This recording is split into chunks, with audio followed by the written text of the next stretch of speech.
Hey guys, Charles Barber here today, and today I want to educate you guys on the difference on a nootropic, which probably says it all, to me anyways, and neurotropic, N-E-U. So the word nootropic is something that we're seeing a lot of nowadays. A lot of companies are coming out with these smart drugs and these cognitive enhancers, and some people are huge on these things. They talk about popping these over-the-counter pharmaceuticals to stay up at night so they can get more work done. Wow. Well, this is a new thing, and I really want to educate you guys on the difference, because a neurotropic is something that actually, when you look at the definition, it helps stimulate nerve growth. So nerve growth, like in the brain, like a dendrite or a synapse in your brain. So a dendrite and a synapse is an area in your brain that receives and sends signals and receives signals. And when you have this term known as neurogenesis, that's the development of new connections in the brain.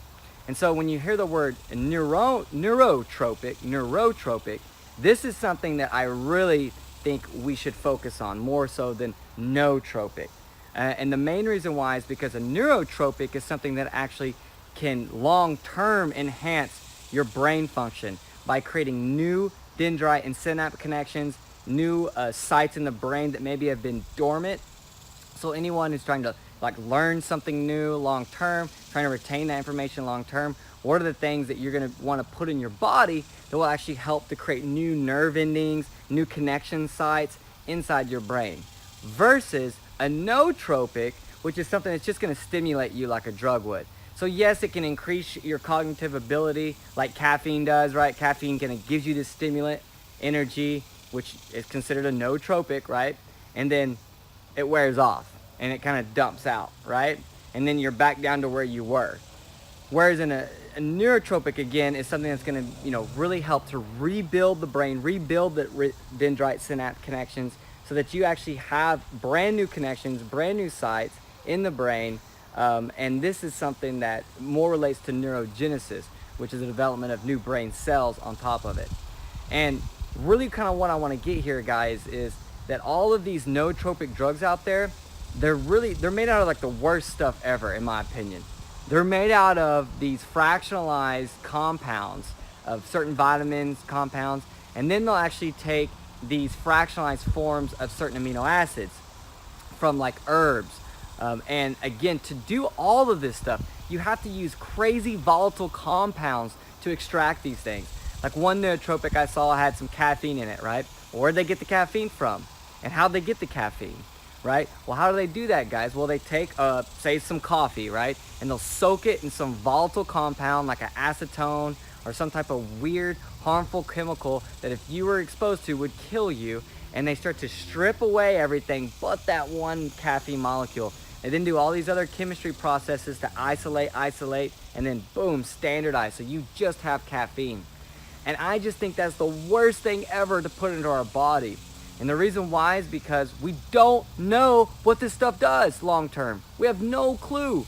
And if we look at the past, we have a terrible track record of making foodstuffs from laboratories, and isolating things and then putting them in our body. Everything we've made has had some type of negative effect on the environment and on ourselves.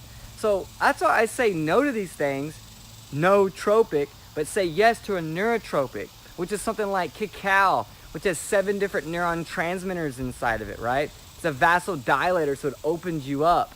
It's got anandamide, which is one of those bliss cannabinoid endorphins inside of it, and phenethylamine, which is part of that neuron transmitter matrix that I'm just mentioned about. These things actually go into the brain and actually create new synapse connections, new sites, new areas that have been shut off.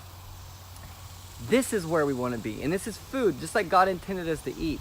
Another herb that's really cool that I consider a neurotropic is ashwagandha. Ashwagandha has been proven to help with dendrite and synapse connection increase in the brain. It was a mice study they did on mice, and they showed that when the mice received ashwagandha, that their dendrite and synapse connections increased. So the neuroplasticity, right? The ability for the brain to almost get more connection sites, to actually retain more information, to hold more memories, is getting thicker and thicker. So you're actually causing your brain to be more plastic in the essence that your brain's becoming more dense with connection sites. So now you literally are smarter. You're not stimulating yourself with a drug, which brings you up and then slams you down, right? You're actually building and fixing root causes to memory, root causes to cognition that stick and stay. And to me, that's where we need to be.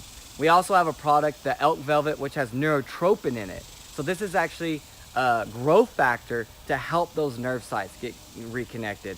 And again, this is why I use what we use at Crucial Force. This is why I source what we source. Because I know you guys want the best, because I want the best, right? And that passion that I have to finding the best and to being able to say, oh, just because there's something on the market that I can take that can make me feel smarter for 4 hours, note that I'm not going to be that sucker. And I would never promote that as a health product for you guys. I think it's the worst thing ever. And again, a lot of people are going to say that what I'm saying right now, they don't agree with. They like nootropics. They like taking these fractionalized amino acid compounds and derivatives that are pulled from herbs and stacked upon themselves with all these fake vitamins and minerals, and they like that effect.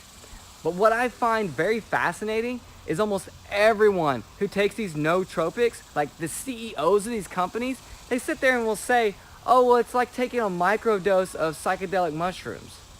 And I'm thinking to myself, why don't you just take mushrooms? And then someone would say, oh, well, they're illegal. I'm like, well, what does that ever stop us from doing things? I'm pretty sure alcohol was illegal at one point. Did that work out? I'm pretty sure cannabis has been illegal. Look how that's working out, right? So we have to understand that if we want to really enhance our brain, we want to use it with what God already gave us. We don't need some chemical compounds that we need to take that have been made into a lab that have some double-blind clinical research done on it, which is all hogwash. It's all paid by a third-party company or that company, or lobbied by a third-party company that, you know, is typically done on a 60, 90-day trial. There's no long-term effects of this. So we just want to I just stay away from it. You know, that's going to be my advice to you guys. And work with foods. Work with what nature gave us. Because we have neurotropics, which actually can go in and create new dendrite and synapse connections, versus nootropics, which are just stimulants, which I guarantee you we're going to start finding out are going to harm the adrenals. They're going to harm the liver, just like all these fake artificial vitamins already do. You know, we're seeing that ascorbic acid creates oxidative damage in the body, but it's supposed to be an antioxidant. So the very thing we take that we think is helping us for inflammation and to bring in to help with oxidation is creating an oxidative recall as it gets metabolized in our liver. So why would we want to take that? We just eat camu. It's the number one food source of vitamin C, right? Like, just do that, right? And you're going to be able to get tons of other benefits from that. So I know I seem pretty hyped up about this because I just think it's so silly that these people are popping these nootropic drugs when the first two letters say it all. Nootropic. No, don't do that, right? Sorry. But at the end of the day, if you really want to look at enhancing your cognition and you really want to look at the long-term benefits of creating a smarter person, then you want to look at neurotropic, things that create new dendrite and synapse connections, things that create neuroplasticity, like the Pryolite pad that we're about to launch. Oop, just threw in something on you guys. So if you guys are watching this, then you'll know we'll be launching that here pretty soon. But just wanted to talk about the difference of nootropic and neurotropic. If you got any information or if you want to bash me with comments because you love nootropics, bring it on because I am ready. If you've got more information about neurotropics and how you can apply them to our lives, bring it on. I'm ready. I'm always here to answer questions, and I'm always here to have conversations with you guys because I believe that what I say is the truth, and I would never get in front of this camera unless I believe that. So if someone can show me something that can convince me other, I'll be the first one to stand up and apologize. I'll be the first one to stand up and say, you know what, I was wrong. But at this point in the game, I haven't found anyone to do that. So that's why I shot this video about the difference of a nootropic and a neurotropic. All right, guys. Thank you guys for watching this video. Please like and subscribe, and I'll talk to you later. All right, bye-bye.